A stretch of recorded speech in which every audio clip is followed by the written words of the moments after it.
अस्सलाम वालेकुम नाज़रीन, MR न्यूज़ हेडलाइंस में एक बार फिर आपको खुशामदीद। मैं हूँ राशिदा हफीज़।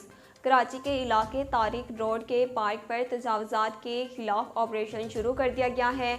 सुप्रीम कोर्ट के हुक्म पर तारिक रोड की मदीना मस्जिद के उक्त में दिलकशा पार्क की ज़मीन पर कायम 10 दुकानें मस्मार कर दी गई।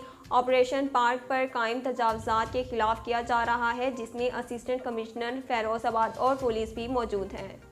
हुकाम के मुताबिक दुकानें गैर कानूनी तौर पर कायम की गई थी, जिन्हें सुप्रीम कोर्ट के हुक्म पर गिराया गया। ऑपरेशन के दौरान किसी मजम्मत का सामना नहीं करना पड़ा। चमन और डेरा मुराद जमाली में कस्टम्स ने अफगानिस्तान मुंतकिल की जाने वाली यूरिया खाद की स्मगलिंग नाकाम बना दी। बलोचिस्तान के ज़मींदारों के खाद के अफगानिस्तान स्मगलिंग के खदशात दुरुस्त साबित होने लगे। कस्टम्स ने चमन और डेरा मुराद जमाली में कार्रवाइयाँ करते हुए 4 ट्रक खाद तहवील में ले ली। कस्टम्स हुकाम के मुताबिक अमले ने कस्टम्स हाउस चमन में एक्सपोर्ट की नीयत से आने वाले आलू के ट्रक की तलाशी ली, तो इसमें 480 बोरी यूरिया खाद बरामद हुई, जिसकी मिकदार 24 मैट्रिक टन बनती है। मिनी बजट की मंजूरी और हंगामी माली अदायगियों के लिए वफाकी काबीना का इजलास मंगल को वज़ीर आज़म इमरान खान की सदारत में होगा। वज़ीर आज़म इमरान खान ने वफाकी काबीना का इजलास मंगल को तलब कर लिया। काबीना इजलास का 7 निकाती एजेंडा भी जारी कर दिया गया।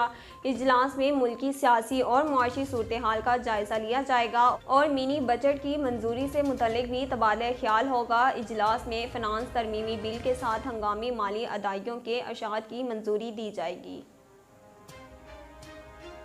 कौमी क्रिकेट टीम के कप्तान बाबर आजम ने 2021 के इख्तिताम पर कौमी टीम की कारकर्दगी समेत भारत के खिलाफ जीत पर अपने ख्यालात का इजहार किया। यूट्यूब पर जारी पाकिस्तान क्रिकेट बोर्ड की पॉडकास्ट में बाबर आजम ने अपने ख्यालात का इजहार किया। कौमी कप्तान ने कहा कि अहम ये नहीं कि आप आगाज़ कैसे करते हैं, बल्कि अहमियत ये रखता है आप साल का इख्तिताम कैसे करते हैं। जिस तरह हमने साल का इख्तिताम किया वो सबके सामने है। नाजरीन, अब तक के लिए इतना ही। मज़ीद खबरों और अपडेट के लिए हमारे YouTube चैनल को सब्सक्राइब कीजिए और हमारे Facebook पेज को फॉलो कीजिए। इसी के साथ ही अपनी मेज़बान राशिदा हफीज़ को दीजिए इजाज़त। अल्लाह ने के बाद।